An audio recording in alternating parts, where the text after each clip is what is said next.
Good evening to all my friends. आज अपन discuss करने जा रहे हैं एक बहुत ही इम्पोर्टेंट टॉपिक जो कि पीडिया का टॉपिक है, कंजेनाइटल हार्ट डिफेक्ट यानी कंजेनाइटल जो कि आपका जन्मजात हार्ट डिफेक्ट यानी हार्ट में कोई भी जन्मजात तरीके से या जन्म से ही कोई भी हार्ट में विकृति होती है या कोई डिफेक्ट होता है या ऐसी कोई डिजीज होती है जो कि फिजिकली या आपकी फिजियोलॉजिकली या एनाटॉमिकली कोई भी डिफेक्ट होता है हार्ट का, तो उसे कंजेनाइटल हार्ट डिफेक्ट के नाम से जाना जाता है। कंजेनाइटल का मतलब होता है कि जो कि आपके जन्म के साथ होती है, जो जन्म से ही होती है। हार्ट का डिफेक्ट, कंजेनाइटल हार्ट डिफेक्ट मतलब जन्म के साथ में ही अगर किसी तरीके का कोई एनाटॉमिकली, स्ट्रक्चरल या फिर फिजिकली कोई भी अगर हार्ट में डिफेक्ट होता है तो उसे कंजेनाइटल हार्ट डिफेक्ट के नाम से जाना जाता है। तो आज हम शुरुआत करते हैं कंजेनाइटल हार्ट डिफेक्ट के बारे में। कंजेनाइटल हार्ट डिफेक्ट होता है वो एनाटॉमी एंड फिजियोलॉजी किसी भी तरीके का कोई भी डिफेक्ट होता है, या तो उसकी स्ट्रक्चर में या तो आपकी जो नॉर्मल हार्ट होता है, ह्यूमन हार्ट, वो कुछ इस तरीके से होता है जिसमें कि आपके 3 लेयर से मिलकर बना होता है। 3 लेयर्स होती है और 4 चैम्बर्स होते हैं। चैम्बर्स में होता है आपका राइट एट्रियम, फर्स्ट चैम्बर होगा। सेकंड चैम्बर में आपका राइट वेंट्रिकल्स आता है, left atrium and left ventricle. 2 atria होते हैं, 2 वेंट्रिकल्स होते हैं। 4 चैम्बर से मिलकर के बना हुआ होता है हार्ट। इसमें यहाँ पर राइट एट्रियम और राइट वेंट्रिकल्स के बीच में एक वाल्व पाया जाता है जिसे ट्राइकस्पिड वाल्व के नाम से जाना जाता है। और राइट एट्रियम और लेफ्ट वेंट्रिकल्स के बीच में भी एक वाल्व होता है जिसे आप बाइकस्पिड वाल्व और मिट्रल वाल्व के नाम से जानते हैं। बाइकस्पिड वाल्व का ये जो दूसरा नाम होता है वो मिट्रल वाल्व होता है। बाइकस्पिड वाल्व या मिट्रल वाल्व होता है जो दो वाल्व होते हैं राइट एट्रियम और लेफ्ट एट्रियम के बीच में। इनमें राइट एट्रियम राइट वेंट्रिकल के बीच में ट्राइकस्पिड वाल्व जो कि 3 कस्प से मिलकर बना हुआ होता है। लेफ्ट एट्रियम लेफ्ट वेंट्रिकल के बीच में एक वाल्व पाया जाता है जिसे बाइकस्पिड वाल्व या मिट्रल वाल्व के नाम से जानते हैं, जो कि 2 कस्प से मिलकर के बना हुआ होता है। जो दोनों वाल्व होते हैं ये दोनों एट्रियो वेंट्रिकुलर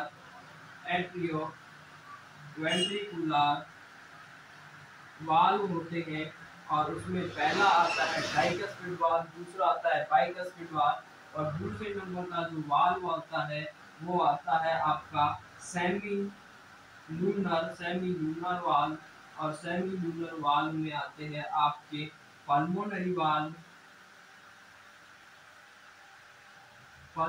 वाल्व एंड इस साइड में आता है आपका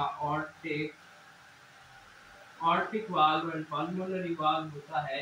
ये आपका लेफ्ट वेंट्रिकल और आर्टा के बीच में होगा। Aortic valve and pulmonary valve होता है वो आपके राइट वेंट्रिकल और पल्मोनरी आर्टरी के बीच में पाया जाता है। 3 लेयर्स होती है। सबसे बाहर वाली लेयर होती है वो पेरिकार्डियम होती है। 3 लेयर्स जो हार्ट होता है वो 3 लेयर से मिलकर बना होता है। पहली होती है बाहर वाली वो पेरिकार्डियम, सेकेंड वन जो मिडिल लेयर होती है मायोकार्डियम, मिडिल होती है M for middle and M for myocardium.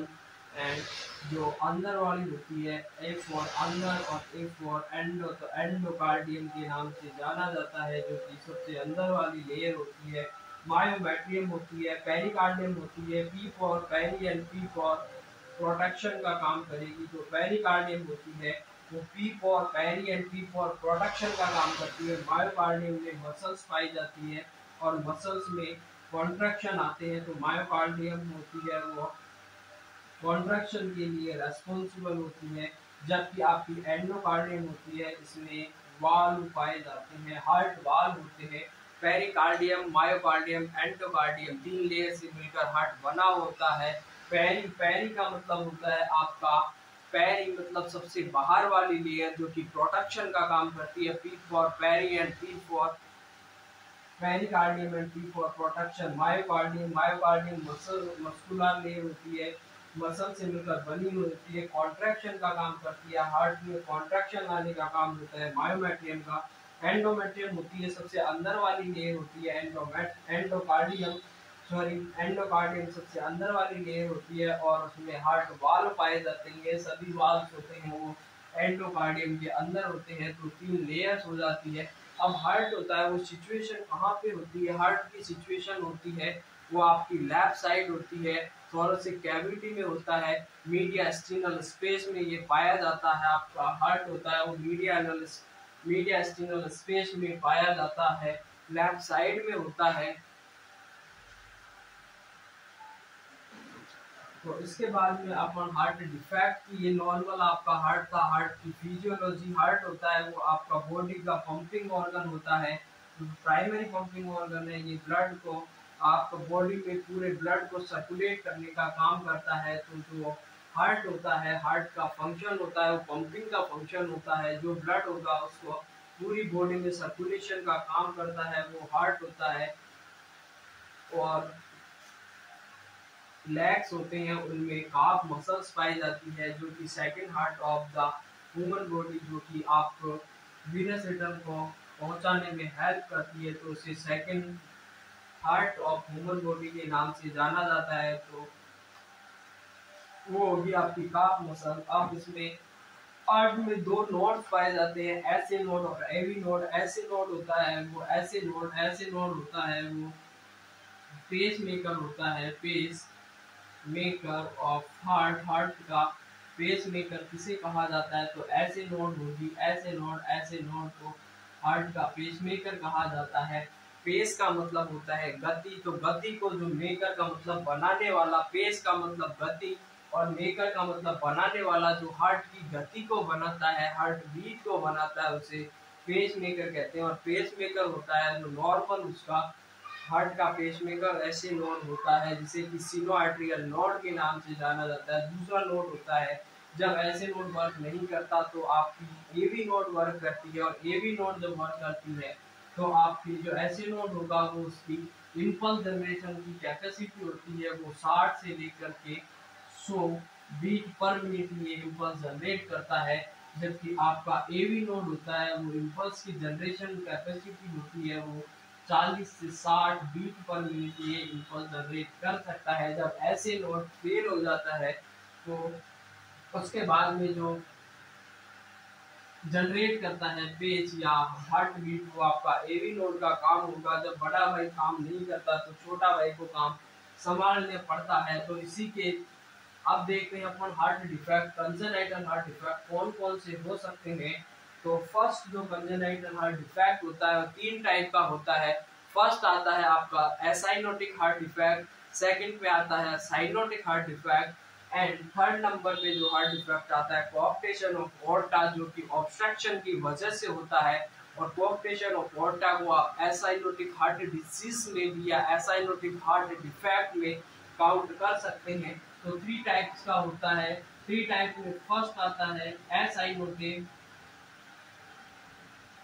Acyanotic, दूसरे पे आता है साइनोटिक, तीसरे पे आता है आपका ऑब्स्ट्रक्टिव। और ऑब्स्ट्रक्टिव में जो आता है वो आपका कोऑप्टेशन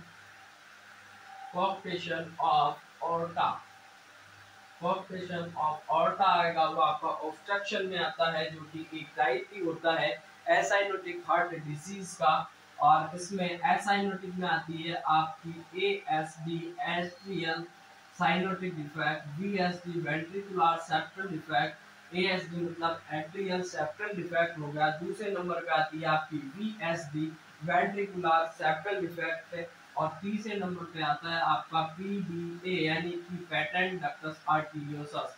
एएसडी का मतलब होता है कि आपका एट्रियल सेप्टल डिफेक्ट, एट्रियम के सेप्टम में कोई डिफेक्ट है तो उसे एट्रियल सेप्टल डिफेक्ट के नाम से जाना जाएगा। अब एट्रियल सेप्टल डिफेक्ट को मैं समझाने की कोशिश करूँ तो ये आपके जो एट्रिया थे, अगर एट्रिया को इधर की तरह सिंपल से वे में आप देखना चाहो तो ये हार्ट है, हार्ट के ये वेंट्रिकल्स है, एट्रियम है, ये right atrium, right ventricle, left atrium and left ventricle. अगर हार्ट में किसी तरीके का यहाँ पर कोई डिफेक्ट है, मान लो ये आपका VASD था, इसमें कोई एबनॉर्मल कनेक्शन था या ओपनिंग थी इन दोनों के बीच में, तो इसे आप कहेंगे कि एट ASD मतलब एट्रियल सेप्टल डिफेक्ट। एट्रिया के दोनों जो सेप्टल थे, राइट एट्रियम और राइट वेंट्रिकल, राइट एट्रियम और लेफ्ट एट्रियम के दोनों के जो एट्रिया थे उनके बीच में अगर किसी तरीके की एबनॉर्मल ओपनिंग या कोई डिफेक्ट पाया जाता है तो उसे ASD के नाम से जानते हैं। दूसरे नंबर पे आता है VSD। VSD का मतलब वेंट्रिकुलर सेप्टल डिफेक्ट। अगर एट्रियम में ना होकर के अब की बार डिफेक्ट है वो आपके वेंट्रिकल्स में चला जाता है, यानी कि वेंट्रिकल्स में किसी तरीके की कोई एबनॉर्मल ओपनिंग हो जाती है या एबनॉर्मल ओपनिंग पाई जाती है आपके वेंट्रिकल्स में, तो उसे अगर राइट वेंट्रिकल और लेफ्ट वेंट्रिकल के बीच में अगर किसी तरीके की कोई एबनॉर्मल ओपनिंग या एबनॉर्मल डिफेक्ट है तो उसे आप VSD के नाम से जानते हैं। अब तीसरे नंबर पे आती है आपका पैटर्न डक्टस आर्टेरियोसिस। अब पैटर्न डक्टस आर्टेरियोसिस क्या होता है? पैटर्न डक्टस आर्टेरियोसिस से पहले आप जानते हैं कि डक्टस आर्टेरियोसिस क्या होता है। तो डक्टस आर्टेरियोसिस में ये आपका एब्डोमिनल ऑर्टा है, जो ये आपकी पल्मोनरी आर्टरी है, इन दोनों के बीच में पल्मोनरी आर्टरी और डिसेंडिंग एब्डोमिनल ऑर्टा के बीच ये पल्मोनरी आर्टरी हो गई एंड ये आपका descending abdominal aorta. Descending abdominal aorta और पल्मोनरी आर्टरी के बीच में ये आपका एबनॉर्मल कनेक्शन देखने को मिलता है। तो एबनॉर्मल अगर पल्मोनरी आर्टरी और डिसेंडिंग एब्डोमिनल ऑर्टा के बीच में कोई एबनॉर्मल कनेक्शन होता है तो उसे डक्टस आर्टेरियोसिस कहते हैं। और अगर जन्म के 7 दिन के बाद में भी अगर डक्टस आर्टेरियोसिस क्लोज नहीं होता है तो उसे पैटेंट डक्टस आर्टेरियोसिस के नाम से जाना जाता है। और पैटेंट डक्टस आर्टेरियोसिस को, जो डक्टस आर्टेरियोसिस होता है, उसको पैटेंट या ओपन ही बनाए रखने के लिए जो जिम्मेदार होती है वो प्रोस्टाग्लैंडिन होती है। और प्रोस्टाग्लैंडिन क्या करती है? प्रोस्टाग्लैंडिन का सिक्रेशन होता है तो डक्टस आर्टेरियोसिस को पैटेंट करके रखती है। इसीलिए जब NSAID क्या करेगी, इसीलिए NSAID होती है वो आपकी कॉन्ट्राइंडिकेटेड होती है प्रेगनेंसी में, क्योंकि प्रेगनेंसी में डक्टस आर्टेरियोसिस का होना जरूरी होता है जिससे कि आपका ब्लड सप्लाई हो सके बेबी में या फीटस में आपका ब्लड सप्लाई हो सके। लेकिन जब आपने NSAID ले ली, NSAIDs क्या होती है? ये जाकर के आपकी प्रोस्टाग्लैंडिन इनहिबिटर होती है। NSAID क्या है? प्रोस्टाग्लैंडिन इनहिबिटर होती है। ये जाकर के प्रोस्टाग्लैंडिन को इनहिबिट कर देती है और जो डक्टस आर्टेरियोसिस होता है उसको पैटेंट की बजाय उसको क्लोज कर देगी। जब ये पैटेंट नहीं रहेगा डक्टस आर्टेरियोसिस तो आपका बच्चे में है वो सर्कुलेशन होगा वो प्रॉपर नहीं हो पाएगा और ऑक्सीजनेटेड ब्लड होगा वो बच्चे को नहीं मिल पाता है। इसकी वजह से आप NSAID होती है उसको अवॉइड करते हैं, प्रेगनेंसी में कॉन्ट्राइंडिकेटेड होती है। तो तीसरे अब आपका हो गया ASD में VSD एंड PDA, ये तीनों टाइप का एसाइनोटिक हार्ट डिजीज होती है। Most common acyanotic heart disease होती है VSD होती है, वो most common acyanotic heart disease होती है या एसाइनोटिक हार्ट डिफेक्ट होता है वो आपका VSD होता है। और नॉर्मली भी पूछा जाए कि ऐसा कौन सा डिफेक्ट है जो कि most common congenital heart defect है तो VSD आएगा।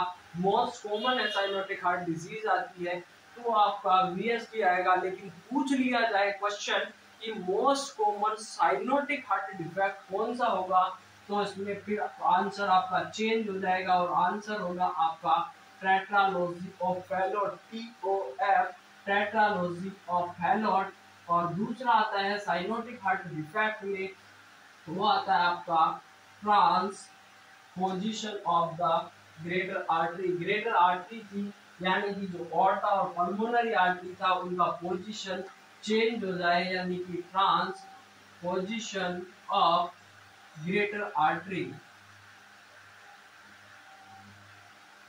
ग्रेटर आर्टरी का अगर पोजीशन चेंज हो जाती है, ट्रांसपोजिशन हो जाती है, यानी कि एब्डोमिनल ऑर्टा और आपका ऑर्टा और आपकी जो पल्मोनरी आर्टरी होती है उसकी पोजीशन एक्सचेंज इंटरचेंज हो जाती है, तो उसे ट्रांसपोजिशन ऑफ ग्रेटर आर्टरी के नाम से जाना जाता है। यानी कि आपकी जो पल्मोनरी आर्टरी होगी वो आपके लेफ्ट वेंट्रिकल से अराइज होगी, जबकि आपका ऑर्टा होगा वो आपका राइट वेंट्रिकल से अराइज होगा। इसमें टू टाइप के सर्कुलेशन डेवलप हो जाएंगे, एक अलग से पल्मोनरी सर्कुलेशन हो जाएगा और दूसरा होगा वो आपका सिस्टेमिक सर्कुलेशन। दोनों कभी भी एक दूसरे में ब्लड मिक्सिंग नहीं होगा, दो अलग अलग सेपरेट सर्कुलेशन इसमें डेवलप हो जाएंगे।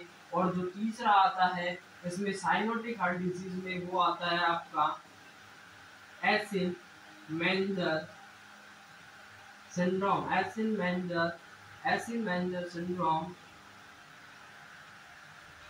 एसिन-मेंजर सिंड्रोम एक कॉम्प्लिकेशन होती है आपकी एसाइनोटिक हार्ट डिजीज का ही एक कॉम्प्लिकेशन होता है, जिसमें क्या होता है कि एसाइनोटिक हार्ट डिजीज होती है उसी का कॉम्प्लिकेशन होता है। अब नॉर्मली एसाइनोटिक हार्ट डिजीज होती है या हार्ट डिफेक्ट होता है, उसमें आपकी जो शंटिंग होती है वो आपकी लेफ्ट टू राइट साइड होती है।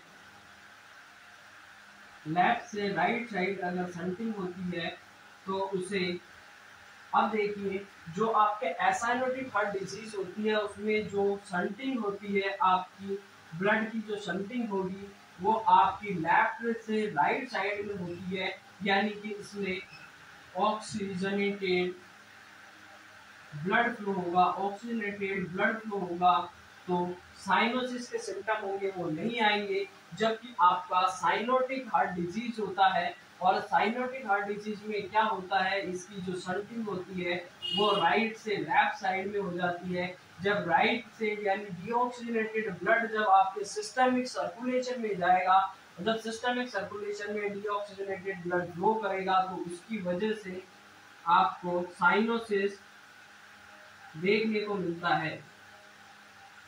इसमें डीऑक्सीजनेटेड ब्लड होगा, डीऑक्सीजनेटेड ब्लड फ्लो करेगा, तो क्या होगा, साइनोसिस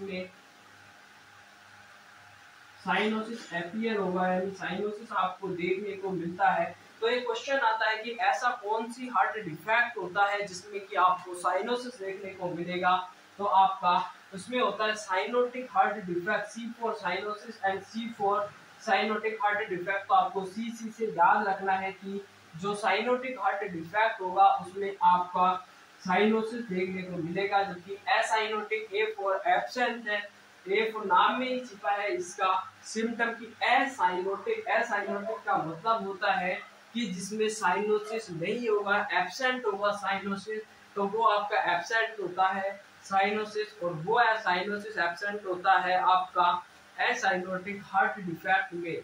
तीसरे नंबर पे आप बात करते हैं कि आप एसिन-मेंजर सिंड्रोम। तो एसिन-मेंजर सिंड्रोम में क्या होता है, ये एक कॉम्प्लिकेशंस होता है एसाइनोटिक हार्ट डिफेक्ट का। और एसाइनोटिक हार्ट डिफेक्ट में जो पहले लेफ्ट से राइट साइड में शंटिंग हो रही थी ब्लड की, अब वही ब्लड की, क्योंकि जब भी आपका लेफ्ट साइड से राइट साइड में शंटिंग होगी, दो कॉम्प्लिकेशन आएगी इसकी। जब दो कॉम्प्लिकेशन आएगी तो फर्स्ट कॉम्प्लिकेशन होगा कि आपका सिस्टमिक सर्कुलेशन का जो ब्लड फ्लो था, इसमें सिस्टमिक सर्कुलेशन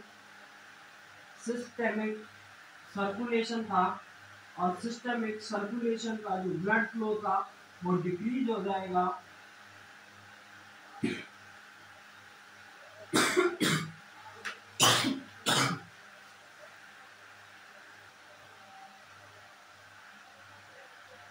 तो इसमें जो सिस्टमिक सर्कुलेशन का जो ब्लड फ्लो होगा वो कम हो जाएगा, और आपका जो पल्मोनरी ब्लड फ्लो होता है, पल्मोनरी का जो ब्लड फ्लो होगा वो बढ़ जाएगा। तो increase the pulmonary blood flow, pulmonary blood flow होगा, इसमें इंक्रीज हो जाता है। एसिड-मेंजर सिंड्रोम में क्या होता है, जो एसाइनोटिक हार्ट डिजीज होती है जिसमें कि आपका लेफ्ट से राइट साइड की तरफ शंटिंग होती है, नॉर्मली वो चेंज हो जाती है और इंटरचेंज होकर के ये चेंज क्यों हुई, तो जो आपकी नॉर्मली एसाइनोटिक में जो शंटिंग थी वो लेफ्ट साइड से राइट साइड में शंटिंग थी, उसकी वजह से आपका जो प्योर ब्लड था, ऑक्सीजनेटेड ब्लड था, वो आपका राइट साइड में फ्लो कर रहा था, तो साइनोसिस नहीं हो रहा था। और आपका इसकी वजह से सिस्टमिक सर्कुलेशन, जब ये ब्लड इधर चला जाएगा इधर आने की जगह, तो आपका जो सिस्टमिक सर्कुलेशन था अओर्टा के माध्यम से बॉडी को जो सर्कुलेट हो रहा था, वो आपका ब्लड का फ्लो होगा वो कम हो जाएगा। लेकिन इसके दूसरे एवज में जब एक साइड का ब्लड दूसरी साइड में जाएगा तो उसमें दूसरी साइड का जो ब्लड फ्लो होगा वो बढ़ जाएगा, तो पल्मोनरी जो ब्लड फ्लो था वो बढ़ेगा। जब पल्मोनरी ब्लड फ्लो बढ़ेगा तो आपका लंग्स होगा या फिर जाकर के पल्मोनरी रेजिस्टेंस डेवलप होगा और सेंट विल बी चेंज, ये सेंट बिकम चेंज हो जाएगा और सेंट होगा वो राइट से एसिड-मेंजर सिंड्रोम में सेंट वापस से चेंज हो जाएगा और ये राइट से लेफ्ट साइड में शंटिंग चेंज हो जाती है, उसे ही एसिड-मेंजर सिंड्रोम कहते हैं। और एसिड-मेंजर सिंड्रोम में कॉम्प्लिकेशन होती है एसाइनोटिक हार्ट डिजीज की, आपका कॉम्प्लिकेशंस होता है कि इसमें जो शंट था पहले राइट लेफ्ट से राइट शंटिंग थी, अब वो चेंज होकर के आपकी राइट से लेफ्ट वेंट्रिकल्स की तरफ आ जाएगी, या राइट साइड से लेफ्ट साइड में अगर शंटिंग होती है तो उसे एसिड-मेंजर सिंड्रोम के नाम से जाना जाता है। तीसरे नंबर पे जो डिफेक्ट आता है वो आता है आपका कोऑक्टेशन ऑफ ऑर्टा, जिसे और ऑब्स्ट्रक्टिव हार्ट डिफेक्ट के नाम से जाना जाता है। और अगर पूछा जाता है क्वेश्चन, अगर क्वेश्चन में पूछा जाए कि आपका ऑब्स्ट्रक्टिव जो हार्ट डिफेक्ट है वो साइनोटिक टाइप का है या एसाइनोटिक टाइप का है, तो आपको उसमें आंसर देना है कि जो आपका ऑब्स्ट्रक्टिव टाइप का जो हार्ट डिफेक्ट होता है वो आपका साइनोटिक टाइप का नहीं है, ये आपका एसाइनोटिक हार्ट डिफेक्ट में ही काउंट होगा। ऑब्स्ट्रक्टिव कोऑक्टेशन ऑफ ऑर्टा ये एसाइनोटिक टाइप का हार्ट डिफेक्ट होता है। इसमें क्या होता है कि जो नॉर्मली आपका ऑर्टा था वो ऑर्टा इतना इसका डायमीटर था, लेकिन ये आगे चल करके अगर डायमीटर इसका नैरो हो जाता है या कोऑक्टेशन हो जाता है, तो नैरोविंग ऑफ डायमीटर, अब ये नैरो ऑफ ऑर्टा की अगर नैरोविंग हो जाती है, ऑर्टा की अगर नैरोविंग हो जाएगी तो उसे ऑब्स्ट्रक्शन ऑफ या कोऑक्टेशन ऑफ ऑर्टा के नाम से जाना जाएगा, जहां पर जाकर के आपकी नैरोविंग हो जाएगी और ऑर्टा की, उसे कोऑक्टेशन ऑफ ऑर्टा के नाम से जाना जाता है। और यह आपका एसाइनोटिक टाइप का एक हार्ट डिफेक्ट होता है। अब इनको अलग अलग पढ़ते हैं अपन कि एएसडी में क्या होगा, वीएसडी क्या होगा एंड पीडीए में क्या होता है। तो अपन थोड़ा सा स्पीड से मेंटेन करते हैं और आइए पढ़ते हैं फर्स्ट टाइप का आपका, ये आपका मोटा मोटा आपका कैलकुलेशन था, अब इसको थोड़ा डीपली स्टडी कर लेते हैं अपन। तो एएसडी एसाइनोटिक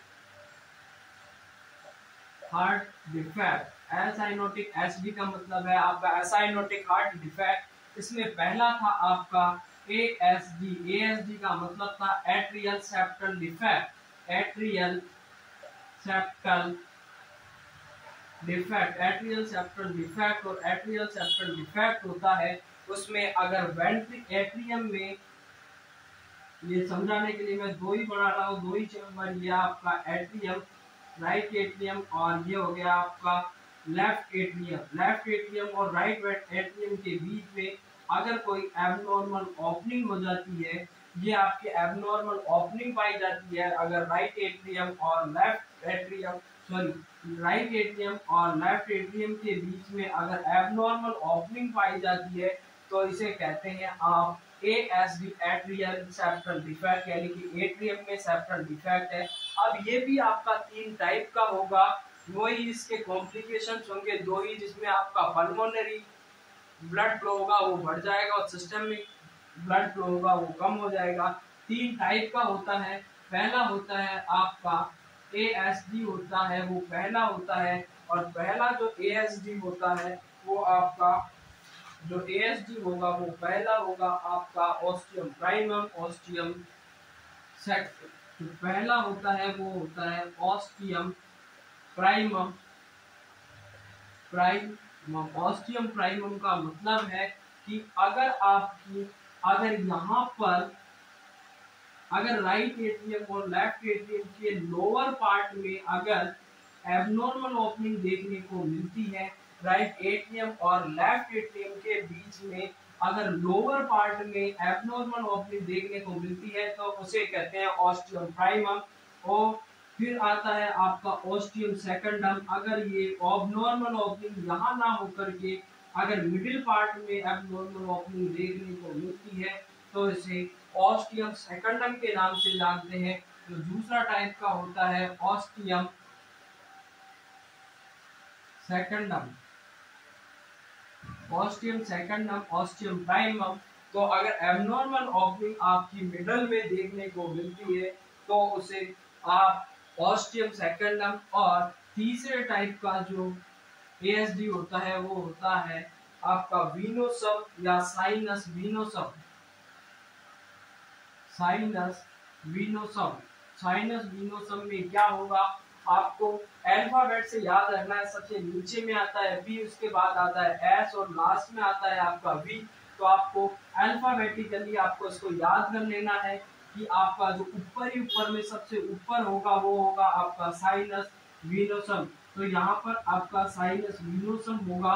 अगर अपर राइट एट्रियम और लेफ्ट एट्रियम के अपर पार्ट में ओपनिंग देखने को मिलती है तो उसे साइनस वीनोसम के नाम से जानते हैं। अगर लोअर पार्ट में यहाँ पर ओपनिंग नॉर्मल ओपनिंग देखने को मिलेगी तो उसे ऑस्टियम प्राइमम के नाम से जानेंगे। ऑस्टियम सेकंडम में अगर बीच में मिडिल पोर्शन में नॉर्मल ओपनिंग देखने को मिलती है तो इसे ऑस्टियम सेकंडम के नाम से, और अपर पार्ट में ओपनिंग देखने को मिलती है तो इसे साइनस वीनोसम के नाम से जाना जाता है। अब इसका क्लिनिकल मैनिफेस्टेशन क्या होंगे, अगर ASD है तो इसका क्लिनिकल मैनिफेस्टेशन क्या होगा, तो सबसे पहले आएगा इसमें टैकी कार्डिया देखने को मिलेगा, टैकीपनिया देखने को मिलेगा,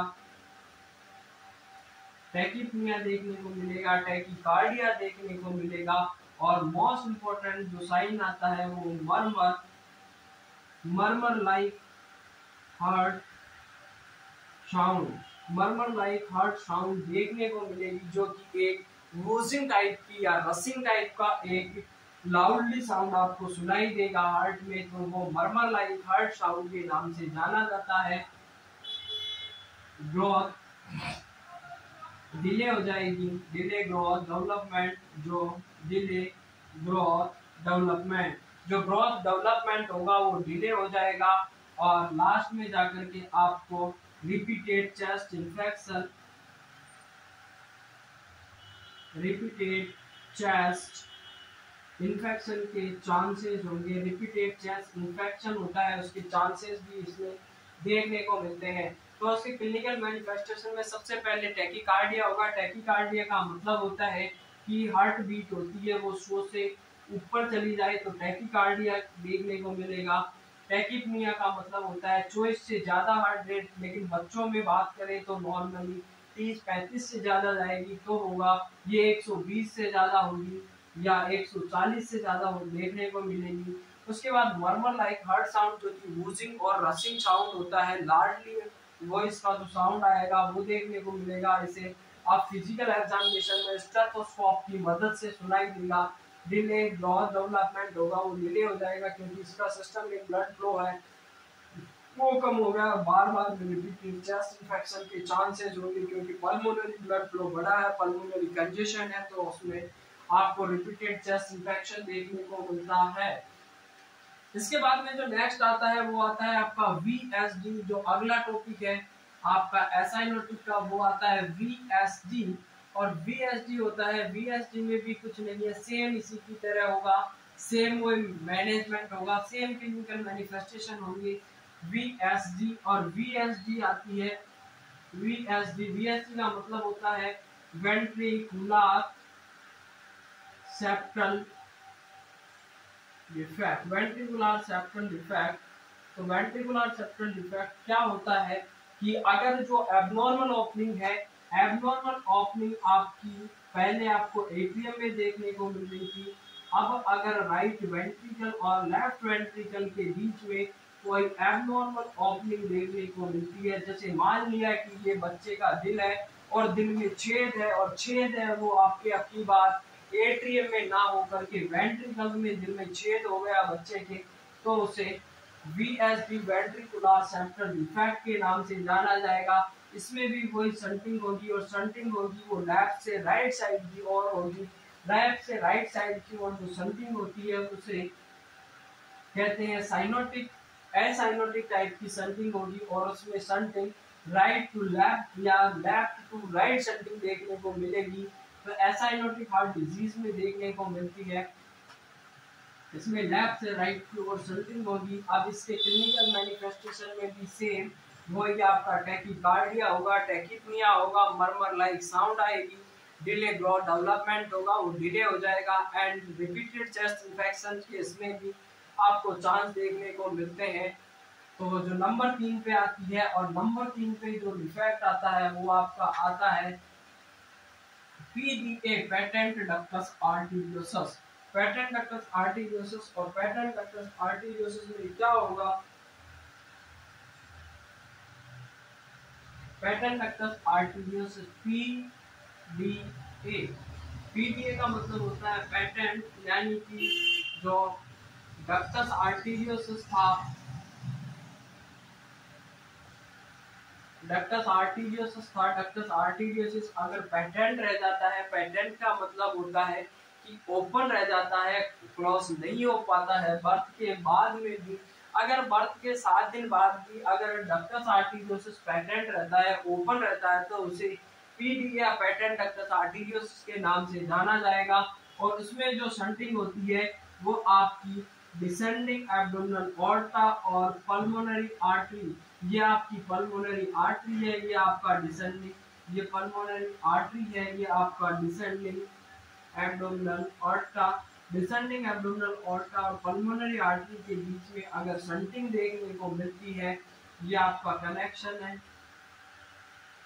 ये अगर कनेक्शन देखने को मिलता है पल्मोनरी आर्टरी और डिसेंडिंग ऑर्टा के बीच में, तो इसे पेटेंट डक्टस आर्टेरियोसस के नाम से जाना जाता है। और डक्टस आर्टेरियोसस को पेटेंट करने का काम करती है आपकी प्रोस्टाग्लैंडिन, और प्रोस्टाग्लैंडिन इसीलिए प्रोस्टाग्लैंडिन होती है उसको अवॉइड किया जाता है या कॉन्ट्राइंडिकेटेड होती है प्रेगनेंसी के दौरान, क्योंकि ये जाकर के प्रोस्टाग्लैंडिन NSAID होती है, प्रोस्टाग्लैंडिन इनहिबिटर होती है, और ये जाकर के डक्टस आर्टेरियोसस को क्लोज करवा देती है, और ब्लड जो फीटस होता है उसमें ब्लड की सप्लाई होती है वो एबनॉर्मल हो जाएगी या उसकी ऑब्स्ट्रक्शन हो जाएगा, तो ब्लड सप्लाई होगी वो प्रॉपर नहीं हो पाएगी, इसलिए प्रोस्टाग्लैंडिन मेंटेन करके रखती है पीडीए को और एनएसआईडी को, इसलिए अवॉइड किया जाता है आपके प्रेगनेंसी में, एनएसआईडी इसीलिए अवॉइड करते हैं। अब इसमें क्या होगा, इसमें भी आपका जो क्लिनिकल मैनिफेस्टेशन देखने को मिलेगा, क्लिनिकल मैनिफेस्टेशन में वही आपका टैकीकार्डिया, टैकीपनिया देखने को मिलेगा,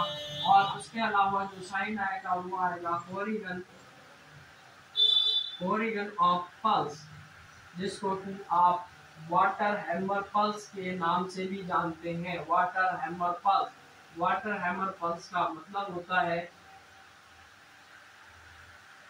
कि आपने कोई पानी का पाइप था, जैसे मान लो कि ये एक पानी का पाइप था और इसमें फ्री फ्लो आप वाटर का फ्लो हो रहा था, तो अब मान लेते हैं आप कि ये आपका एब्डोमिनल ऑर्टा है, ये अरोटा है, और अरोटा के बीच में आपका ब्लड फ्लो हो रहा है, फ्री फ्लो। लेकिन जैसे ही आगे चल करके ये इतना डायमीटर है, ये आपने देखा, इसके बाद में ये डायमीटर यहाँ से नैरो हो गया, तो ये जाकर के यहाँ जब जाएगी तो आपका जो पल्स होगी वो जाकर के एकदम ऐसे एब्सेंट होगी, कभी बाउंडिंग पल्स आएगी, कभी नैरो शैलो पल्स आएगी, या थ्रेड लाइक पल्स, या वीक पल्स, या फीबल पल्स आएगी। तो उसे कहते हैं कि आप वहां पर जाकर के जो पल्स थी वो आपकी शैलो, फीबल और कम बाउंडिंग पल्स की बजाय कम वॉल्यूम की पल्स हो जाती है। पहले 4-4 प्लस पल्स थी, अब अगर 2 प्लस या 1 प्लस रह जाती है, तो इसे कहते हैं कि पल्स में कहीं ना कहीं ऐसा लगा कि जैसे पानी के वाटर हैमर, ये पानी का पाइप था और किसी ने उस पर हथौड़ा या हैमर से वार किया, तो जैसे ही आपने हैमर से उस पर वार करोगे तो वहां से जाकर के वो आपका पाइप होगा वो पिचक जाएगा। सेम कंडीशन यही होती है आपकी कॉर्पोरेशन ऑफ वोल्टा में कि ये आपका ओल्टा था, इसका इतना डायमीटर था, जैसे ही आगे चला यहाँ पर जाकर के कॉर्पोरेशन या नैरोविंग हो गई आपकी ओल्टा की, तो जो ब्लड फ्लो आ रहा था वो यहाँ पे आके कम हो जाएगा और पल्स होगी वो बाउंड की जगह आपको शैलो पल्स, फीबल पल्स या थ्रेड लाइक पल्स देखने को मिलती है। और इसमें जो उसमें मरमर साउंड आ रहा था, लेकिन इसमें आपका मशीनरी लाइक मरमर, इसमें मशीनरी लाइक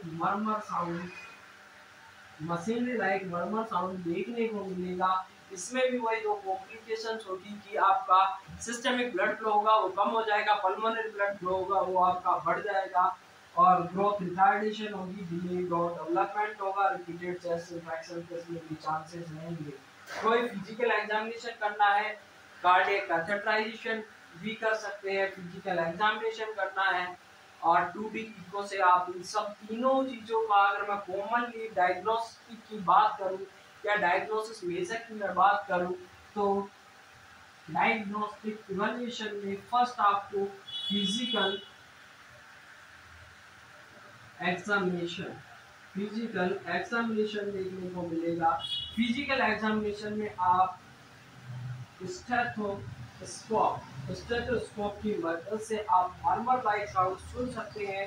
दूसरा आपका आता है कि आप इसमें 2D इको को यूज कर सकते हैं।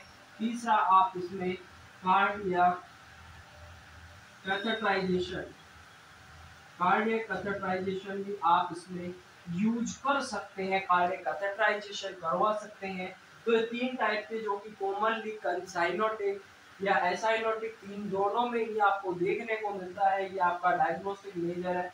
अब पता चल गया कि आपका साइनोटिक है, एसाइनोटिक है, तो आपको इसमें पता चला कि आपको एसाइनोटिक है तो इनका मैनेजमेंट क्या करेंगे। मैनेजमेंट में आप इसमें तो आपका जो पीडीए होगा, पीडीए में आपको इसको पेटेंट करके रखना है और पेटेंट किसमें करके रखना है यह आपका एसिड सिंड्रोम में बताएंगे।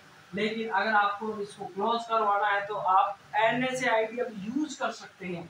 आफ्टर बर्थ अगर डक्टस आर्टियोलेसिस पेटेंट है तो आप अब इसमें NSAID यूज करेंगे और जब मदर को NSAID दोगे या बच्चे को NSAID दोगे, जन्म के बाद तो बच्चे को ही दोगे, तो जब ये बच्चे को NSAID देते हैं तो ये जाकर के क्या करती है, प्रोस्टाग्लैंडिन को इनहिबिट कर देती है और उसकी वजह से जो डक्टस आर्टियोलेसिस था ओपन था वो अब क्लोज हो जाएगा। तो इसमें जो पेटेंट डक्टस आर्टियोलेसिस का हो गया, उसके बाद में आप सर्जिकल करेक्शन करके भी कर सकते हैं अगर मेडिकल मैनेजमेंट से नहीं होता है तो। उसके बाद में आपको दो है जो ASD और VSD होती है वो आपके मेडिकल मैनेजमेंट से ट्रीट नहीं होते हैं।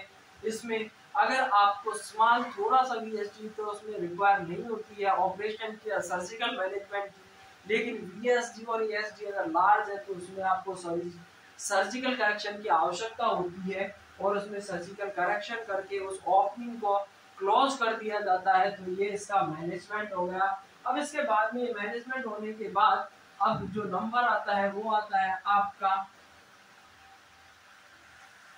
Cyanotic heart disease. और साइनोटिक हार्ट डिजीज होती है ये आपकी जो कॉमनली साइनोटिक हार्ट डिजीज की मैं बात करूं तो वो आपकी जो कॉमनली साइनोटिक हार्ट डिजीज होगी,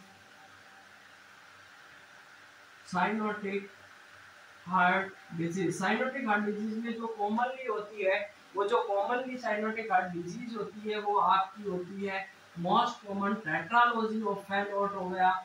इसमें दूसरे नंबर पे आता है आपका ट्रांसपोजिशन ऑफ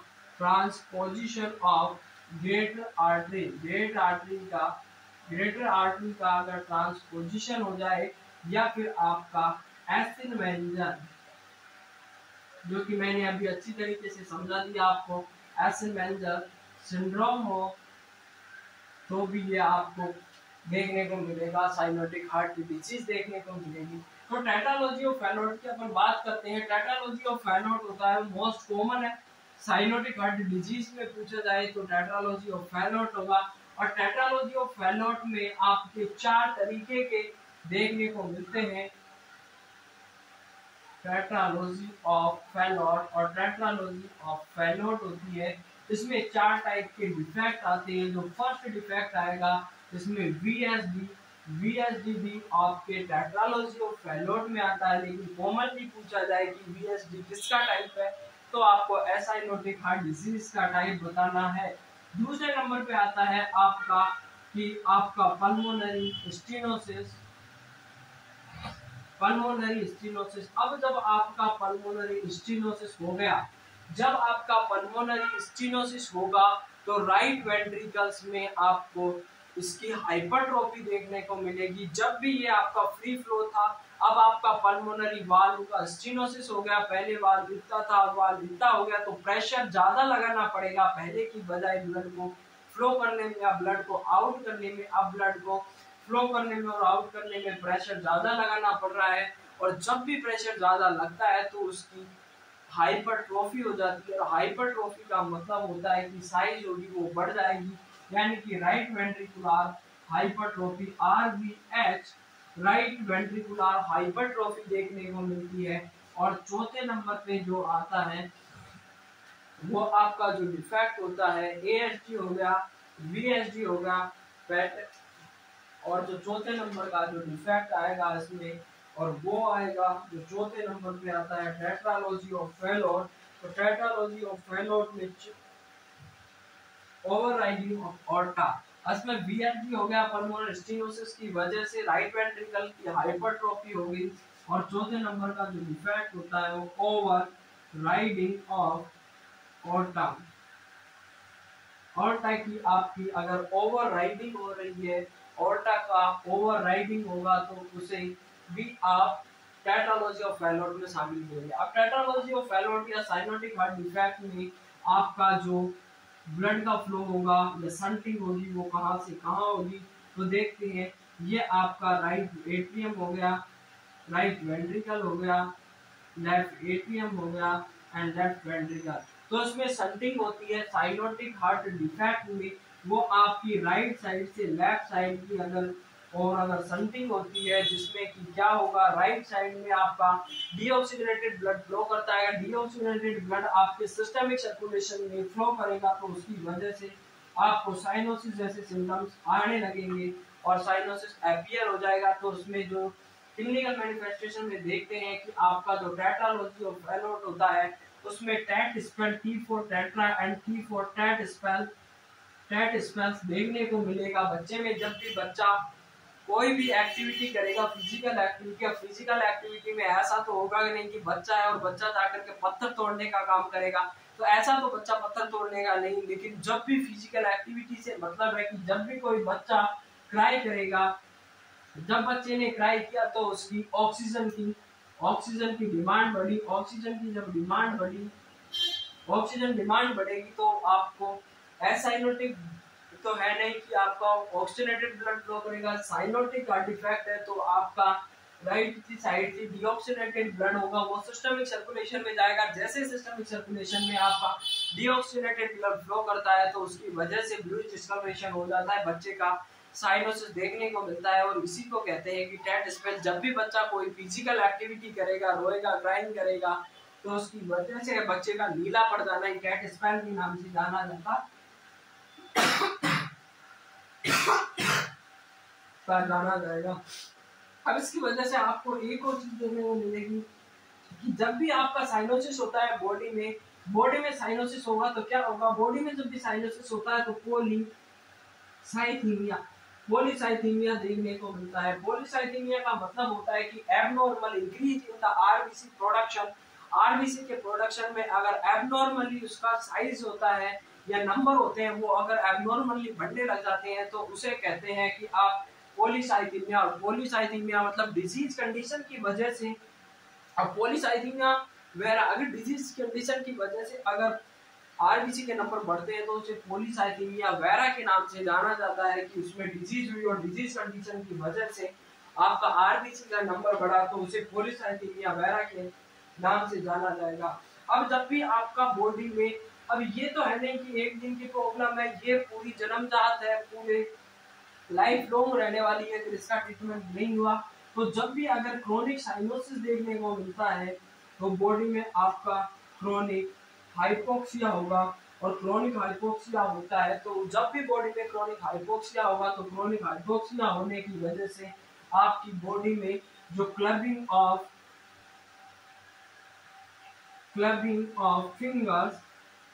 फिंगर्स होती है, उसकी फिंगर नेल की क्लबिंग होने लग जाती है, जो नेल्स होता है उसका क्लबिंग होने लग जाएगा। और लोवी बाउंड एंगल होगा, इसमें L for Loewi band angle बनता है, लव वाला एंगल नहीं बनता है, इसमें प्यार वाला धोखा हो जाता है, इसलिए इसे कहते हैं लवी बैंड। लव होता है वो ब्लाइंड हो गया है, लव एल फॉर लव और बी फॉर ब्लाइंड, यानी लव है वो अंधा है और इसी में अंधा हो जाएगा। अभी देखते हैं कि कैसा होता है। तो इसमें लोवी बैंड एंगल होता है वो 165 डिग्री से ज्यादा देखने को मिलता है क्लैपिंग। अब देखिए इसमें एक स्कैमरोथ साइन आएगा और स्कैमरोथ साइन होगा वो इसमें पॉजिटिव देखने को मिलता है। स्कैमरोथ साइन पॉजिटिव, स्कैमरोथ साइन का मतलब होता है कि आपने अपनी उंगलियां हैं दोनों हाथ की, फिंगर्स लीजिए और फिंगर्स को यहाँ पर जब भी आप ज्वाइंट करेंगे और ज्वाइंट करने के बाद आपको इसमें से एक लाइट या आपको इमेज देखना है कि मान लिया आपके सामने सोना बाबू है तो आपको सोना है तो बाबू को देखना है, और बाबू है तो आपको सोना को देखना है। अगर आपको सोना बाबू इसमें से नजर आ जाता है तो आपको हाइपोक्सिया नहीं है, आपका लोवी बैंड एंगल 165 डिग्री से कम है। अगर इसमें आपने दोनों को कनेक्ट करने के बाद अगर इसमें से कोई इमेज या लाइट नहीं दिखाई देती है, आपका सोना बाबू दिखाई नहीं दे रहा है, तो आप क्रोनिक हाइपोक्सिया के शिकार हैं। इसलिए आप क्रोनिक हाइपोक्सिया के शिकार है और जल्दी से आप भी अपने हार्ट डिफेक्ट की जांच करवा लें, कहीं सोना बाबू के चक्कर में हार्ट में छेद तो नहीं हो गया। हार्ट में छेद हो गया और राइट से लेफ्ट की साइड अगर शंटिंग होने लग गई तो आपको देने पड़ जाएंगे।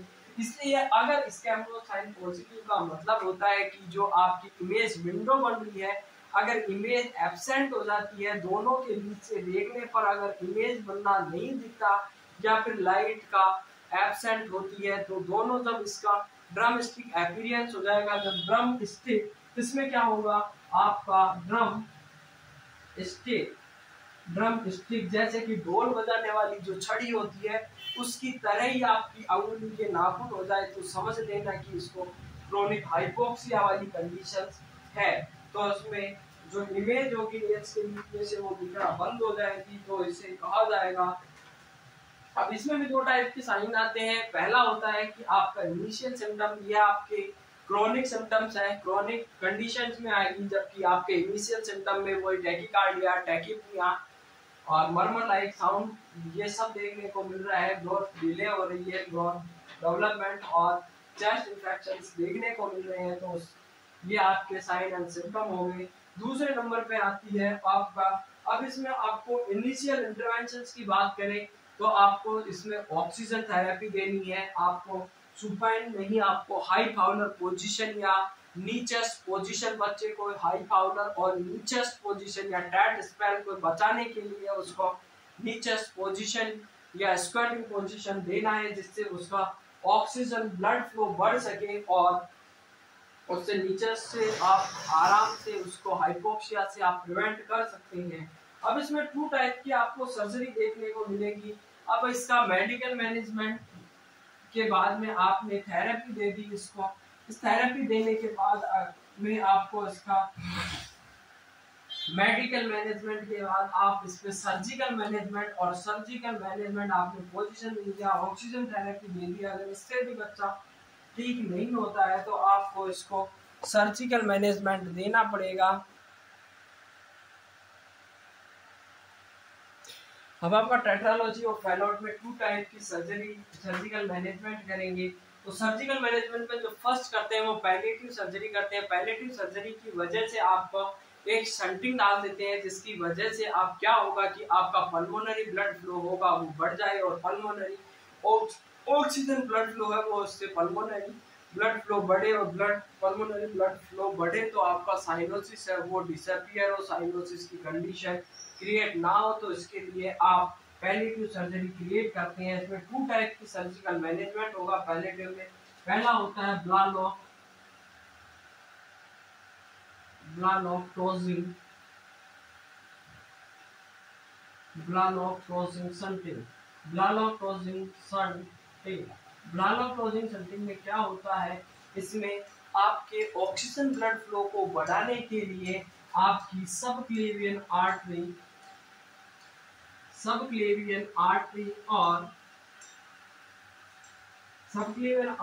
और आपके पल्मोनरी आर्टरी के बीच, ये सबक्लेवियन आर्टरी और ये आपकी पल्मोनरी आर्टरी, सबक्लेवियन आर्टरी और पल्मोनरी आर्टरी के बीच में ये एक कनेक्शन क्रिएट कर दिया जाएगा। सबक्लेवियन आर्टरी से पल्मोनरी आर्टरी के बीच में, ये आपकी सबक्लेवियन आर्टरी थी, ये पल्मोनरी आर्टरी थी, इन दोनों के बीच में अगर कनेक्शन क्रिएट कर देते हैं तो जो आपका सबक्लेवियन आर्टरी से जो भी ब्लड फ्लो आएगा वो आपका डायरेक्टली आपके पल्मोनरी आर्टरी में बाईपास करते हुए आपके राइट वेंट्रिकल्स को बाईपास करते हुए राइट वेंट्रिकल को डायरेक्ट बाईपास करेगा और आपके डायरेक्ट पल्मोनरी ब्लड फ्लो को बढ़ा देता है। तो जो भी आपका होगा वो शंटिंग कर देंगे सबक्लेवियन आर्टरी पल्मोनरी आर्टरी के बीच, तो आपका पल्मोनरी ब्लड फ्लो बढ़ जाएगा, ऑक्सीजन की डिमांड होगी वो कम हो जाएगी और आपका साइनोसिस होगा डिसअपियर हो जाएगा। दूसरी शंटिंग होती है शानो शंटिंग भी ये ऑक्सीजनेशन को इम्प्रूव करने के लिए करते हैं। ये पहली शंटिंग हो गई और दूसरी शंटिंग होती है शानो शंटिंग होती है। इसमें आपके जो राइट पल्मोनरी आर्टरी और राइट वेंट्रिकल, या आपका राइट वेंट्रिकल था और ये आपकी पल्मोनरी आर्टरी थी, पल्मोनरी आर्टरी और राइट वेंट्रिकल्स के बीच में अगर ये शंटिंग क्रिएट कर दी आपने, पल्मोनरी आर्टरी राइट वेंट्रिकल्स, ये राइट वेंट्रिकल था और ये आपकी पल्मोनरी जो आर्टरी थी। अब यहाँ पर आपका क्या हो गया था, यहाँ पर स्टेनोसिस हो गया था, यहाँ से ब्लड फ्लो नहीं हो रहा था, तो आपने यहाँ से ही राइट वेंट्रिकल से एक शंट डाला और आपका ये शंट डाल करके डायरेक्टली पल्मोनरी आर्टरी से आपने कनेक्ट कर दिया। तो इधर राइट वेंट्रिकल से पल्मोनरी जो स्टेनोसिस था, पल्मोनरी वाल था, इसको आपने बाईपास कर दिया। अभी ये राइट वेंट्रिकल, यहाँ का ब्लड डायरेक्टली आपकी पल्मोनरी आर्टरी में चले जाएगा और आपका लंग्स का जो फ्लो होगा ऑक्सीजनेशन या पल्मोनरी ऑक्सीजनेशन फ्लो होगा, पल्मोनरी ब्लड फ्लो होगा वो बढ़ जाएगा। तो ये आपका हो गया। इसके बाद में आप जो डेफिनेटिव ट्रीटमेंट है, ये आपका पैलिएटिव ट्रीटमेंट का पार्ट था, जबकि डेफिनेटिव ट्रीटमेंट में आप जो कि आपके ये सिम्टम्स को ट्रीट करने के काम आएगा, लेकिन ये इसका परमानेंट इलाज नहीं है। अब आपको परमानेंट इलाज के लिए आपको इसकी डेफिनेटिव ट्रीटमेंट करना पड़ेगा। और डेफिनेटिव सर्जरी में आपको दो आपके 4 डिफेक्ट थे, VSG था, VSG के बाद RBS था, पल्मोनरी स्टेनोसिस था और ओवरराइडिंग ऑफ बर्टा था। तो इसमें आपको मैं आपको चारों डिफेक्ट बताने की कोशिश करूंगा। ये आपका हार्ट है, हार्ट के ये आपका right atrium, right ventricle, left atrium, left ventricle, ठीक है। इसमें अब जो पहली जो आपकी कंडीशन थी वो आपका था, क्या था, VSD, ये VSD था। अब आपको इसमें 2 चीज को क्रिएट कर दो, तीसरी और चौथी अपने आप ठीक हो जाएगी। तो आपने ये शंटिंग राइट वेंट्रिकल से लेफ्ट वेंट्रिकल्स की तरफ हो रही थी, तो आपने यहाँ पर सर्जिकल करेक्शन करके इस ओपनिंग को क्लोज कर दिया। ये मैंने ओपनिंग यहाँ पर क्लोज कर दी सर्जिकल करेक्शन करके। तो आपका एक डिफेक्ट, अब ये वाला राइट वाला ब्लड लेफ्ट में जाने से रहा, यानी कि लेफ्ट और राइट के बीच अब कोई मिलन नहीं होगा। अब दोनों दूर दूर हो गए हैं, इधर का इधर नहीं आना, इधर का इधर नहीं जाना। दूसरा था आपका कि इसमें पल्मोनरी स्टेनोसिस था, ये पल्मोनरी आर्टरी से जो वाल्व कनेक्ट था इसका स्टेनोसिस हो गया था। तो आपने इस पल्मोनरी स्टेनोसिस वाले वाल्व को, इसमें पल्मोनरी स्टेनोसिस था, इस वाल्व की रिपेयरिंग करके स्टेनोसिस को खत्म कर दिया। अब यहाँ पर स्टेनोसिस नहीं है, ये आर्टरी ओपन हो गई और ये वाल्व है वो ओपन हो गया, तो यहाँ का जो राइट वेंट्रिकल का ब्लड होगा वो पल्मोनरी आर्टरी में आसानी से चला जाएगा। और जब ये ब्लड आसानी से चला गया, पहले आपकी राइट वेंट्रिकुलर हाइपरट्रोफी इसीलिए हुई थी क्योंकि यहाँ पर आपका रेजिस्टेंस डेवलप हो गया था, ब्लड फ्लो नहीं हो रहा था, इसलिए आपको राइट वेंट्रिकल्स को ब्लड फ्लो करने के लिए फोर्सफुल कॉन्ट्रैक्शन करना पड़ रहा था, तो उसकी वजह से आपका राइट वेंट्रिकल्स की हाइपरट्रोफी हुई थी। और ये अब हाइपरट्रोफी जब ये ब्लड फ्लो अपने आप नॉर्मली होने लग जाएगा तो इसका कॉन्ट्रैक्शन कम होगा, अपने आप जो हाइपरट्रोफी हुई थी वो कुछ दिनों बाद अपने आप सेटल डाउन हो जाएगी। और यहाँ से आपके कोएफिशिएंट ऑफ मोटा में यहाँ से आपकी क्या निकल जाती है, जस्ट आपकी यहाँ वीएसबी के सामने से आपने क्या निकाल दिया, ऑर्टा स्टार्ट हो गया। ये ऑर्टा यहाँ से स्टार्ट ना होकर के जस्ट इसके इन फ्रंट, तो जब आपने ये ही क्लोज कर दिया तो इसको यहाँ से निकालो या यहाँ रहे, ये बिल्कुल इसके पास रहे, कोई इसका मतलब नहीं है, तो ये भी आपको क्लोज करने की जरूरत नहीं है। दो डिफेक्ट को आप ट्रीट कर दो, दो डिफेक्ट अपने आप रिजोल्व हो जाएंगे। आपको वीएसडी को क्लोज करना है और जो आपका पल्मोनरी स्टेनोसिस था उसको आपने क्लोज कर दिया, यानी पल्मोनरी स्टेनोसिस को आपने वाल्व को रिपेयरिंग करके ओपन कर दिया, तो अब आप राइट वेंट्रिकुलर हाइपरट्रोफी और overriding aorta right ventricular hypertrophy अपने आप रिजोल्व हो जाएगी और ओवरराइडिंग ऑफ ऑर्टा का यहाँ पर फिर कोई दिक्कत नहीं होती है। दूसरा जो transposition of the greater artery, transposition of the greater artery में क्या होगा कि जो आपकी जो सेकंड टाइप था आपका साइनोटिक हार्ट डिफेक्ट का, वो था आपका transposition of greater artery. Greater artery में transposition of the greater artery, अब इसको आप डायग्राम की मदद से अच्छी तरीके से सीख सकते हैं कि ये आपका एट्रियम हो गया, ये आपके वेंट्रिकल्स हो गए, राइट एट्रियम राइट वेंट्रिकल, ये आपका राइट एट्रियम हो गया, राइट वेंट्रिकल्स हो गया, लेफ्ट एट्रियम हो गया, लेफ्ट वेंट्रिकल्स हो गया। तो यहाँ से क्या होगा कि नॉर्मली वे में मैं समझाने की कोशिश करूं तो यहाँ से आपका ऑर्टा निकलता है और यहाँ से आपकी राइट वेंट्रिकल से निकलती है आपकी पल्मोनरी आर्टरी। लेकिन अब आप ट्रांसपोजिशन का मतलब ही होता है कि पोजीशन थी वो इंटरचेंज हो गई, यानी कि ऐसा डिफेक्ट जिसमें कि आपकी जो ग्रेटर आर्टरी थी ऑर्टा और पल्मोनरी आर्टरी इन दोनों का पोजीशन चेंज हो गई। अब ये पोजीशन चेंज हो गई तो ये देखिए आपका राइट वेंट्रिकल से तो आपका निकलेगा अरोटा, अरोटा निकला, राइट अरोटा और अरोटा निकल गए भाई साहब आपके राइट वेंट्रिकल से, अरोटा निकल गया और लेफ्ट वेंट्रिकल से आपकी पल्मोनरी आर्टरी निकल गई। अब जब पल्मोनरी आर्टरी आपका राइट वेंट्रिकल से अरोटा निकला, ठीक बात है, ठीक बात नहीं है, ये बहुत बुरी बात है, इसमें बच्चा सर्वाइव करने का कोई चांस नहीं है। एकमात्र इसमें सर्वाइवल कर सकता है अगर डक्टस आर्टेरियोसिस पेटेंट है, तो कुछ इसमें ब्लड होगा, वो ऑक्सीजनेटेड ब्लड इंटरचेंजेस हो जाएगा तो सिस्टमिक ब्लड में चला जाएगा, वरना इसमें कोई चांसेस नहीं है कि बच्चा सर्वाइव करेगा। तो इसमें जब आपने यहाँ से ऑर्टा निकला तो ये ब्लड लेकर के कहाँ जाएगा, ये इसने ले जा करके ब्लड आपकी बॉडी को दे दिया, बॉडी में यानी कि पूरे सिस्टम में सप्लाई हो गया, सिस्टमिक सर्कुलेशन में गया, बॉडी में टिश्यू में oxygen, cell tissue veins artery सभी में आपने सप्लाई कर दी। अब बॉडी में जब आपने वेनल्स के थ्रू ये वेन आर्टरी से आर्टरियल कैपिलरी और टिश्यू में जाकर के इसने ब्लड सप्लाई कर दी, उसके बाद यहाँ से इसने ब्लड उठाया और वेन्स में ये ब्लड ला करके आपके डाल दिया, वेन्स, अब यहाँ से वेन्यूल कैपिलरी, वेन्यूल्स, वेन और एसवीसी आईवीसी में जाकर के आपके ब्लड को डाल दिया राइट एट्रियम में। राइट वेंट्रिकल से यहाँ वाल है आपका ट्राइकुस्पिड वाल, ये ओपन हुआ इसमें लेफ्ट वेंट्रिकल में, तो ये इधर का सर्कुलेशन ये कभी भी आपके लेफ्ट वेंट्रिकल वाले में सिस्टमिक सर्कुलेशन वाले में आ नहीं पाया और ये आपका पल्मोनरी आर्टरी थी। अब यहाँ से पल्मोनरी आर्टरी जाएगी आपके लंग्स के पास।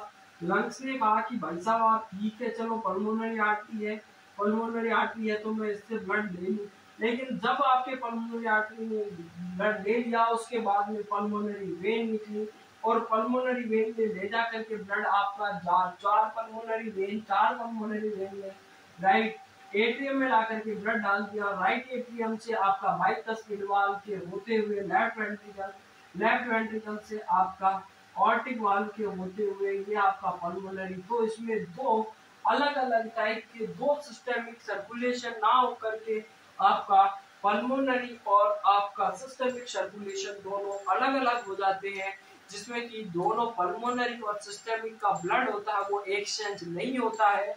इसलिए आपके सिस्टेमिक सर्कुलेशन होगा। सिस्टेमिक सर्कुलेशन में आपका यहाँ पर आपका पल्मोनरी आर्टरी और पल्मोनरी आर्टरी में सप्लाई किया, पल्मोनरी आर्टरी और पल्मोनरी आर्टरी में आपकी पल्मोनरी आर्टरी और पल्मोनरी आर्टरी ने आपको सप्लाई कर दी लंग्स को, और ये लंग्स से पल्मोनरी वेन के थ्रू ये दो टाइप के अलग अलग सर्कुलेशन इसमें डेवलप हो गई। और इसमें जो दोनों का ब्लड है वो कोई भी कहीं भी आपका ऑक्सीनेटेड ब्लड यहाँ पर आया है, यहाँ पर लंग में जाने के बाद ऑक्सीनेटेड, लेकिन ऑक्सीनेटेड ब्लड ये इधर में नहीं जा पाएगा और ऑक्सीनेटेड ब्लड होगा आपका ओर्टा के थ्रू बॉडी में डिस्ट्रीब्यूट नहीं होगा, साइनोसिस डेवलप होगा और वो पेशेंट का बच पाना मुश्किल ही नहीं नामुमकिन हो जाता है। लेकिन इसमें अगर आपका ओर्टा और पल्मोनरी आर्टरी के बीच में अगर ये दुआ करो भगवान से कि अगर ऐसा कोई बच्चा है तो उसमें आपका डक्टस आर्टरियोसिस है वो ओपन रह जाए, तो भी इसमें थोड़ी बहुत संभावना है कि आपका पल्मोनरी आर्टरी और ओर्टा के बीच में ऑक्सीनेटेड ब्लड का थोड़ा बहुत आपका एक्सचेंज हो सकता है, तो साइनोसिस की कंडीशन से थोड़ा बहुत निजात देखने को मिल सकता है। अब इसमें आपको क्या करना है, अब आपका सिस्टमिक सर्कुलेशन चला, अब सिस्टमिक सर्कुलेशन चला तो राइट एट्रियम से राइट वेंट्रिकल से ऑर्टा से बॉडी एसवीसी के थ्रू। अब आपका pulmonary circulation by the left atrium से लेफ्ट वेंट्रिकल ऑर्टिक वाल्व के होते हुए पल्मोनरी आर्टरी, लंग्स से पल्मोनरी वेन और वेन से जाकर के वापस आपका लेफ्ट वेंट्रिकल ऐसे घूमता ही रहेगा। अब इसमें आपको क्या होता है कि आपको इसको प्रोस्टाग्लैंडिन देने की आवश्यकता होती है, क्योंकि मैंने पहले भी बताया था कि प्रोस्टाग्लैंडिन आपके डक्टस आर्टरियोसिस को पैटेंट करने का काम करती है। जब डक्टस आर्टरियोसिस पैटेंट रहेगा तो उसमें सर्वाइवल की थोड़ी सी चांसेस होते हैं, क्योंकि इसमें थोड़ा सा ऑक्सीनेटेड और ब्लड होगा वो आपके बॉडी में जा सकता है, इसलिए सर्वाइवल के थोड़े से चांसेस होते हैं। इसलिए अब आपने जो NSAID को आप अवॉइड कर रहे थे प्रेगनेंसी में, अब इस बच्चे को आपको NSAID देने की आवश्यकता होती है, और ये जाकर के NSAID आपकी डक्टस आर्टरियोसिस को प्रोस्टाग्लैंडिन होती है। देखिए आप बताइए इसमें NSAID दोगे या नहीं दोगे? इसमें NSAID देने की आवश्यकता नहीं होगी, और इसमें आपको देना है तो क्या दो बताओ? इसमें आपको प्रोस्टाग्लैंडिन ही देना है, NSAID नहीं देनी, क्योंकि प्रोस्टाग्लैंडिन क्या करेगी, प्रोस्टाग्लैंडिन जाकर के आपके डक्टस आर्टरियोसिस को ओपन करेगी। तो जब डक्टस आर्टरियोसिस ओपन रहेगा तो आपका इसमें सर्वाइवल चांसेस है। अगर इसमें आपने NSAID दे दिया तो वही जाकर के डक्टस आर्टरियोसिस को क्लोज कर देगी, और हम नहीं चाहते कि इस बच्चे का डक्टस आर्टरियोसिस क्लोज हो जाए, तो इसको पेटेंट रखना हमारी महत्वपूर्ण जिम्मेदारी होती है। इसमें भी आप खुद ही कार्डियक कैथेटराइजेशन कर सकते हैं। मैनेजमेंट में पोजीशन, अब आपका इसका सर्जिकल मैनेजमेंट है, मेडिकल मैनेजमेंट हो गया कि इसमें प्रोस्टाग्लैंडिन आप as soon as possible prostaglandin आपको उसमें स्टार्ट करना होता है, और अब सर्जिकल करेक्शन में आपकी जो पोजीशन थी उसको चेंज करके वापस से नॉर्मल में ला करके इसको कनेक्ट कर देंगे, सर्जिकल करेक्शन करके इसमें ऑर्टा निकालेंगे। आपको ऑर्टा को लेफ्ट वेंट्रिकल से और पल्मोनरी आर्टरी को उधर से जोड़ करके उधर कनेक्ट कर देंगे, यानी कि राइट वेंट्रिकल की साइड से आपकी पल्मोनरी आर्टरी जाएगी और लेफ्ट वेंट्रिकल की साइड से आप ऑर्टा को कनेक्ट कर देते हैं। अब तीसरा था इसमें कि एसेन-मेंजर सिंड्रोम मैंने पहले भी समझा दिया है कि इसमें जो नॉर्मली होता है ये आपका साइनोटिक हार्ट डिफेक्ट होता है, और ये कॉम्प्लिकेशंस होता है आपकी एसाइनोटिक हार्ट डिफेक्ट का कॉम्प्लिकेशंस होता है एसेन-मेंजर सिंड्रोम, और एसेन-मेंजर सिंड्रोम होगा ये आपका कॉम्प्लिकेशंस होता है आपकी साइनोटिक हार्ट डिफेक्ट का एक कॉम्प्लिकेशन होता है, जिसमें कि आपकी जो शंटिंग होगी वो चेंज हो जाती है। पहले एसाइनोटिक में जो शंटिंग थी वो आपकी लेफ्ट टू राइट थी, लेकिन एसेंजर सिंड्रोम में जब भी पल्मोनरी कंजेशन होगा तो उसकी वजह से शंटिंग चेंज होकर के ये आपकी राइट टू लेफ्ट शंटिंग हो जाती है। और एस साइनोटिक हार्ट डिफेक्ट में ये काउंट होता है, और इसमें भी वही सेम जो कैरेक्टरिस्टिक आएंगे वो आते हैं obstructive disease. Obstructive heart disease obstructive heart disease obstructive heart disease में आपका आता है कोऑक्टेशन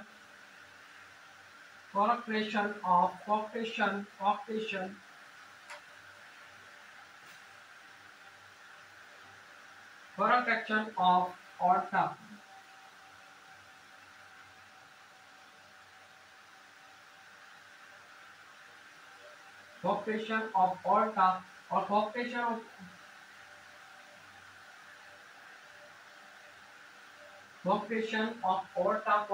of aorta में क्या होता है कि मैंने अभी समझाया था। coarctation of aorta ये पाइप का aorta था, aorta का डायमीटर था, ये जाकर के यहाँ पर आपका ऑब्स्ट्रक्शन हो गया, स्टीनोसिस हो गया, तो उसकी वजह से आपकी बल्जिंग पल्स होगी।